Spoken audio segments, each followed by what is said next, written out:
আসুন জেনে নিই গৌতম বুদ্ধের কিছু অমৃত বাণী। মানুষের অহংকার কোনোদিন সত্যকে গ্রহণ করতে দেয় না, তাই অহংকার করা কখনোই উচিত নয়। ভালো কর্মের জন্য বিশেষ কিছু সময় আমাদের শান্ত হাসি মুখে পরিস্থিতিকে সামাল দেওয়া শেখা প্রয়োজন। অন্যের আচরণে যেন কোনোদিন ভিতরের শান্তিকে নষ্ট না করে। জীবনে যদি আমরা ভালো জিনিস ভাবি তবেই আমাদের সাথে ভালো হয়, তেমনি খারাপ ভাবলে অবশ্যই খারাপই হবে।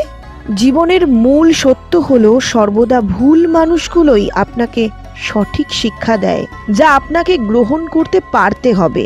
মানুষের কোনো পরিস্থিতি ভাগ্যের জোরে পরিবর্তন হয় না, একমাত্র পরিবর্তন সম্ভব আমাদের কঠোর পরিশ্রমের মধ্য দিয়ে।